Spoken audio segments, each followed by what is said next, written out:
Boozerevooze in black and white. I'm Bayne, and this is Demeko to my left.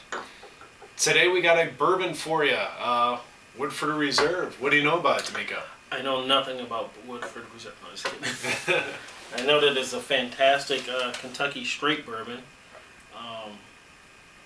I've had it many times, and I absolutely love it. Yeah, I don't want to get too technical. Do you? Well, I mean, talk about, I guess, they use copper barrels as far as distillation goes, which is, I believe, the one and only. No, they're the one and only that uses their copper stills that come from Scotland. Oh, okay. So, well, I guess copper from Scotland's very much different for copper in the United States. But also, I guess, with the how they put together the ingredients, we're looking at 72% corn, which bourbon has to be at least 51%, so they go 72% corn, 10% barley, and they finish it off with 18% rye, which gives it that unique flavor. And I love rye. That's really high for an American bourbon, almost 20%. So yeah, boy, sweetness. A little of the grain, a little spiciness. I'm assuming that's from the rye. Yeah, I am getting rye bread. I'm getting the sweetness. You got it. Boy, just almost honey, caramel, sugar. That smells delicious. Not a lot of spice on the nose. Heat. It's kind of there. What is this one? 45.2%, so 90.4 proof. Oh boy. Yeah, I'm liking that nose. This is fantastic.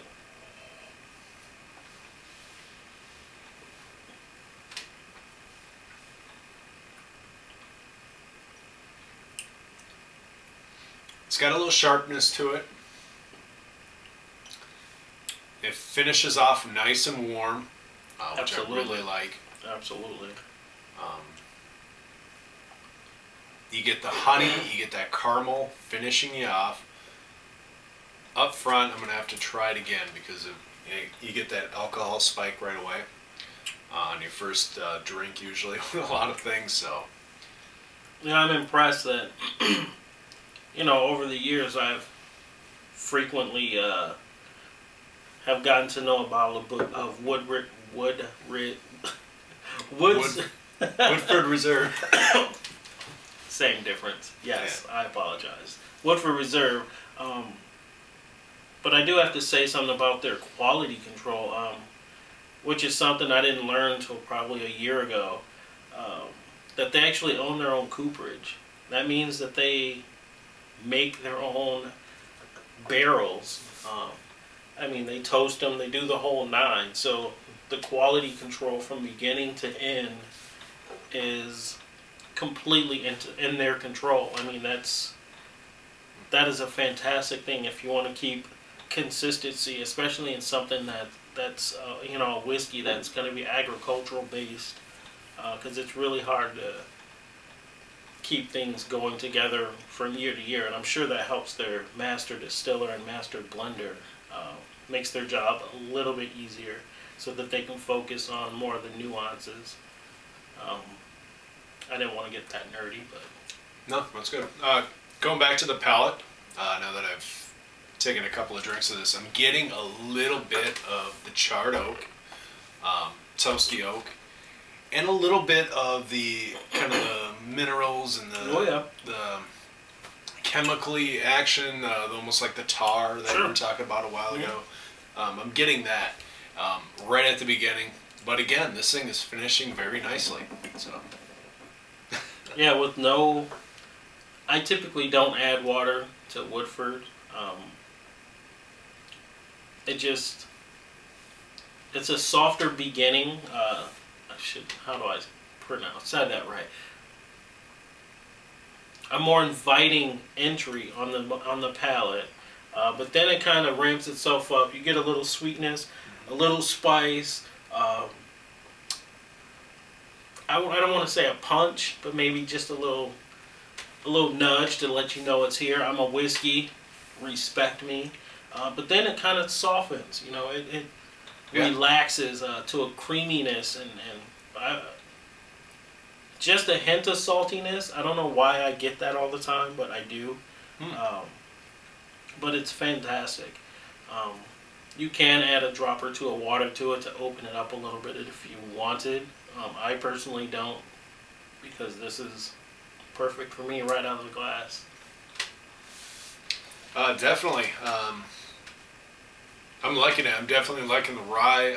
I'm getting that character coming through. If I was going to have to rate this guy, I'm going to probably go with go 87. What are you thinking? I like 87, but I'm going to give it a 91. Oh, well. That's just how I roll. Okay. Oh, man. I could drink this all night. As you can see, our bottle is getting pretty low. Yeah. So we're going to have to replenish that soon. For sure. Do you have a question of the day for the guys? Yes. I'm going to go ahead and be a mean person. Politics are going crazy right here in the States now. The beginning of 2012, we got the big presidential election coming up. I have a question, but I want it answered in a specific way if you can. If you can't, don't worry about it. No big deal. Without bashing any other candidates or current president, or without blaming one party or the other, you know what I mean? Who do you think would be the best choice? It doesn't have to be any of these candidates that are running. It could be anybody. A business owner, whatever, what have you. It could be yourself. Tell me why. What's your write-in? You would be the best choice for president of the United States in these times.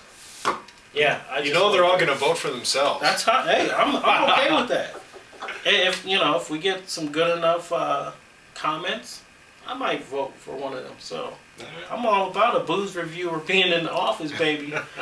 We can start filming in the West Wing. You feel us? Definitely. Wouldn't that be something? That would be. All right. Well, please subscribe. Catch us on Facebook and Twitter. And as always, we'll see you around. Peace.